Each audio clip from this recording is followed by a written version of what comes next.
మన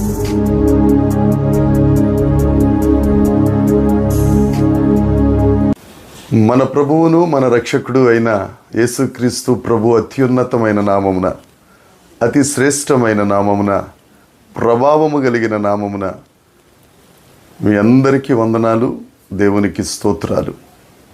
ఆ కృప కలిగిన దేవుడు, సజీవుడైన దేవుడు మనలందరినీ సజీవ లెక్కలో లెక్కించి మరొక నూతన దినమును మన జీవితములలో అనుగ్రహించినందుకై సమస్త మహిమ, ఘనత, ప్రభావములు ఆ యేసయ్యకు మాత్రమే చెల్లునుగాక.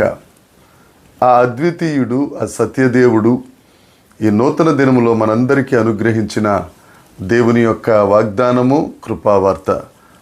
ఆదికాండము 49వ అధ్యాయము 24వ వచనం. యాకోబు కొలుచు పరాక్రమశాలి అయిన వాని హస్త బలము వలన అతని విల్లు బలమైనదగును, ఇజ్రాయేలునకు బండయు మేపెడివాడును ఆయనే. దేవునికి స్తోత్రం కలుగునుగాక, దేవునికి మహిమ కలుగునుగాక. ప్రభువునందు ప్రియమైన వారలరా, మనకు బలమైన దేవుడు, మనలను మేపెడివాడు, మనకు బండ అయిన దేవుడు యేసుక్రీస్తు ప్రభువే. ఈ నూతన దినములో నిన్ను బలపరిచే వాగ్దానం, నీకు బలాన్నిచ్చే వాగ్దానం, నీ కొరకు ఆయన దాచించిన మేలును మేపుతూ ఆయన సన్నిధిలో బండ మీద నిన్ను నిలువబెట్టే వాగ్దానం. దేవునికి స్తోత్రం. అయితే ఆదికాండ గ్రంథం 49వ అధ్యాయం యాకోబు గారి అవసాన దశలో తన కుమారులందరినీ వరుసగా నిలువబెట్టి ఆయన పలికిన మాటలు ఇవి ప్రవచనములు అని అంటే ఆత్మచేత మాట్లాడబడిన మాటలు. ఒకవేళ మనుషుల వలన మాట్లాడితే వాటిని ప్రిడిక్షన్స్ అంటారు. ఇవి ఆత్మచేత మాట్లాడిన మాటలు. కాబట్టి ఆత్మచేత మాట్లాడిన ప్రవచనాలు దేవుడు మాట్లాడారు కాబట్టి తప్పకుండా నెరవేరుతాయి. ప్రిడిక్షన్స్ అలా కాదు. ప్రవచనాలు మాత్రమే అలా జరుగుతాయి.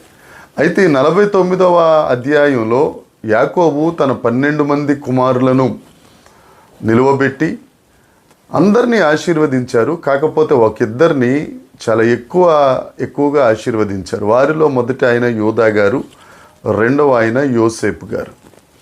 యోసేపు గురించి ఆత్మ వలన ప్రవచనం చెబుతూ, యోసేపు నిన్ను ఆ బలపరిచే దేవుడు, నాకు పరాక్రమశాలి అయిన గొప్ప దేవుడు అని ప్రవచనాన్ని చెప్పాడు. మన దేవుడు బలవంతుడైన దేవుడు, మన దేవుడు సర్వశక్తిమంతుడైన దేవుడు. ఆయన హస్తబలం, ఆయన దక్షిణ హస్తం మనలను శత్రువుల చేతిలో నుంచి విడిపిస్తుంది. అదే ప్రవచనం యోసేపు జీవితంలో నెరవేరుతూ, యోసేపు జీవితం మనందరికీ తెలుసు. ఎన్ని కష్టాలు పడ్డాడో, ఎన్ని ఇబ్బందులు పడ్డాడో, ఎన్ని నిందలు పడ్డారో ఆయన మనందరికీ తెలుసు. అయినా కానీ యాకోబు పరాక్రమశాలి అయిన దేవుని హస్తబలం యోసేపును ఐగుప్తు దేశానికి తండ్రిలా చేసేసింది. దేవునికి స్తోత్రం. అదే దేవుడు నీతో మాట్లాడుతున్నాడు. నువ్వు కష్టాల్లో ఉన్నావా, నిందలు పడుతున్నావా, శ్రమల్లో ఉన్నావా, భారభరితమైన బ్రతుకులో ఉన్నావా, యోసేపును పక్కన పెట్టినట్టు అన్నదమ్ములే, కుటుంబ సభ్యులే నిన్ను తీసి పారేసేశారా? దేవుడు నీతోనే మాట్లాడుతున్నాడు. మన దేవుడు పరాక్రమశాలి అయి ఆయన హస్తబలం బలమైనది. ఆ దేవుడు నిన్ను బలపరుస్తాడు, నిన్ను అనేకులకు ఆధారంగా చేయబోతున్నారు. ఇది ఆత్మ చెబుతున్న మాట. ఆమేనను. దేవునికి స్తోత్రం చెల్లించు. ఆ దేవుడు మన మధ్యనున్నారు. అంతేకాదు, ఇజ్రాయేలునకు బండయు మేపెడివాడును ఆయనే. ఆయన బండ అయిన దేవుడు. క్రొత్త నిబంధనలో ఆ బండ క్రీస్తే. దావీదు గారు అంటారు, నాశనకరమైన గోతి నుండి, జిగటగల దొంగ ఊబి నుండి దేవుడు నన్ను పైకి లేవనెత్తి నేను జారిపోకుండానట్లు బండ మీద నా పాదములను స్థిరపరిచాను. నీ గోతిలో నుంచి నిన్ను పైకి లేవనెత్తి ఇశ్రాయేలునకు బండైన ఆ క్రీస్తు ప్రభువు మీద, ఆ క్రీస్తు ప్రభువులో నిన్ను స్థిరపరిచే దేవుడు మన దేవుడు.